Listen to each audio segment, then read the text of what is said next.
খানাখন্দ ভরা সড়কে হেলে দুলে ঝুঁকি নিয়ে চলছে যানবাহন। দীর্ঘদিন সংস্কার না হওয়ায় একসময়ের পাকা সড়ক এখন চলাচল অনুপযোগী।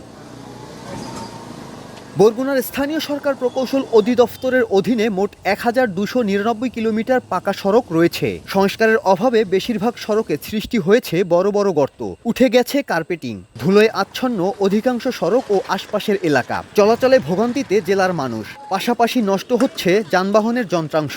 রোগী নিয়ে যাওয়া যায় না, মধ্যমে একটা বাসায় আগুন লাগছে, ফায়ার সার্ভিস ঢুকতে পারে না, দুইটা পাশাপাশি যাইতে পারে না, আবার উল্টি দিয়ে পড়ে যায়, রাস্তা দিয়ে যায় ধুলোবালিতে, যে আমার ড্রেস নষ্ট হয়েছে। ঘর যাইরাও শান্তি পাইতেছি না, বাচ্চাদের হাঁচি কাশি, নিজেদের ঠান্ডা লেগে গেছে। এ বিষয়ে ক্যামেরার সামনে কথা বলতে রাজি নন এলজিইডি নির্বাহী প্রকৌশলী সুপ্রিয় মুখার্জি। তবে দ্রুত ব্যবস্থা নেওয়ার আশ্বাস স্থানীয় সংসদ সদস্যের। এবার নগদ দিয়ে মোবাইল রিচার্জও জিতে নিতে পারেন BMW গাড়ি। বরগুনা গ্রাম উন্নয়ন প্রজেক্ট নামে একটা প্রজেক্টে আমরা হাত দিয়েছি। এই প্রজেক্টের কাজ চলমান আছে। আমরা আশা করি যে জুনের পরেই এই প্রজেক্টের কাজ শুরু হবে। বরগুনার এলজিইডির অন্তর্ভুক্ত সড়ক রয়েছে ২,১৭১, যার মোট দৈর্ঘ্য ৬,৩৪৩ কিলোমিটার। এর মধ্যে কাঁচা সড়ক ৪,৪৯২ কিলোমিটার ও আধা পাকা সড়ক ৫১৮ কিলোমিটার। আর সড়ক ও জনপথ বিভাগের সড়ক রয়েছে প্রায় ১৫০ কিলোমিটার।